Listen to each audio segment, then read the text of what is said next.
Kottayam nursing കോളേജിലെ പൈശാചിക പീഡനമുറിയുടെ ഞെട്ടൽ മാറും മുമ്പേ 10ാം ക്ലാസ്സുകാരൻ ഷഹബാസിന്റെ ജീവനെടുത്തു സമപ്രായക്കാരുടെ മൃഗീയത. ഇനി കേരളത്തിൽ വരാനിരിക്കുന്നത് എന്തൊക്കെയെന്ന് പ്രവചിക്കാൻ പറ്റാത്ത സാഹചര്യത്തിലാണ് ഇപ്പോഴത്തെ പോക്ക്. പോർവിളിയുടെ വലിയ സന്ദേശങ്ങൾ സമൂഹ മാധ്യമങ്ങളിൽ ഇതിനോടകം പ്രചരിച്ചിരുന്നു. കൊല്ലുമെന്ന് പറഞ്ഞാൽ കൊല്ലും, കൂട്ടം ചേർന്ന് കൊന്നാൽ കേസില്ല.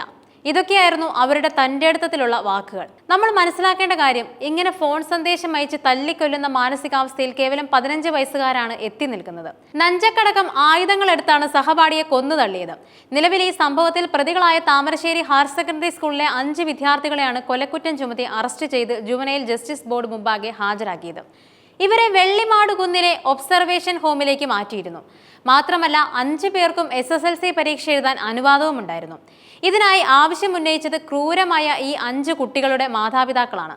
പക്ഷേ പരീക്ഷ എഴുതാൻ അനുവദിക്കരുതെന്ന് പല ഭാഗത്തു നിന്നും ആൾക്കാർ ആവശ്യമുന്നയിച്ചിരുന്നു. അപ്പോഴും നമ്മൾ ചിന്തിക്കേണ്ട മറ്റൊരു കാര്യം, ഇവരെ പോലെ നാളെ 10ാം ക്ലാസ് പരീക്ഷ എഴുതേണ്ടവനായിരുന്നു ഷഹബാസും എന്നായിരുന്നു.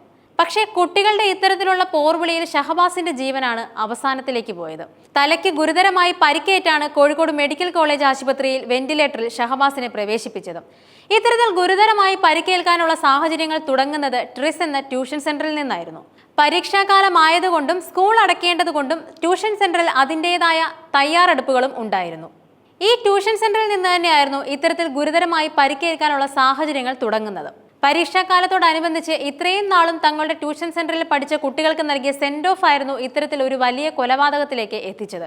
കുട്ടികൾക്ക് അധ്യാപകർ സമ്മാനിച്ച സന്തോഷം ഒടുക്കം ഇത്തരത്തിലൊരു പ്രശ്നമാകുമെന്ന് അവർ പോലും പ്രതീക്ഷിച്ചിരുന്നില്ല. ട്രിസ് എന്ന ട്യൂഷൻ സ്ഥാപനത്തിൽ 2 സ്കൂളുകളിലെ വിദ്യാർത്ഥികളായിരുന്നു പഠിച്ചുകൊണ്ടിരുന്നത്. സെൻഡ് ഓഫിനോടനുബന്ധിച്ച് നടന്ന ഡാൻസ് പരിപാടിയിലാണ് വഴക്കിന്റെ തുടക്കം.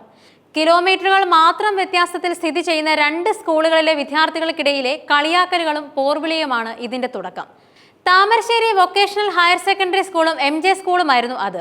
MJ സ്കൂളിലെ വിദ്യാർത്ഥിനികൾ കളിച്ച നൃത്ത പരിപാടിയിൽ മൊബൈൽ ഫോണും ബ്ലൂടൂത്ത് കണക്ഷനും തമ്മിൽ വിച്ഛേദിക്കപ്പെട്ടതോടെ താമരശ്ശേരി വൊക്കേഷണൽ ഹയർ സെക്കൻഡറി സ്കൂളിലെ വിദ്യാർത്ഥികൾ കൂകി വിളിക്കുകയും കളിയാക്കുകയും ചെയ്തു.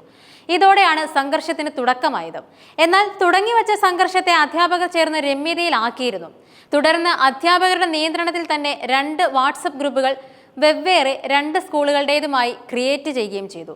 എന്നാൽ അവിടെ തന്ത്രങ്ങളുടെ രാജാക്കന്മാരായ ഇവർ നിബന്ധനകളോടെ സംസാരിക്കുകയും അധ്യാപകരെ ഒഴിവാക്കി മറ്റൊരു വാട്സപ്പ് ഗ്രൂപ്പും ഇൻസ്റ്റഗ്രാം ഗ്രൂപ്പും ക്രിയേറ്റ് ചെയ്യുകയുമായിരുന്നു.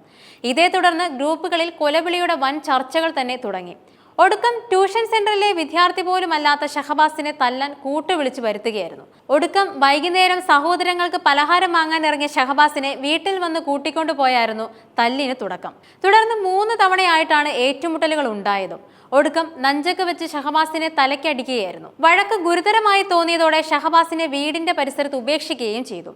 അവശ നിലയിൽ ഷഹബാസിനെ കണ്ട അയൽവാസി ഷഹബാസിനെ താങ്ങി പിടിച്ച് വീട്ടിൽ പരിചരണം കൊടുക്കുകയും ഷഹബാസിന്റെ അമ്മയെ വിളിച്ചു വരുത്തുകയും ചെയ്തു.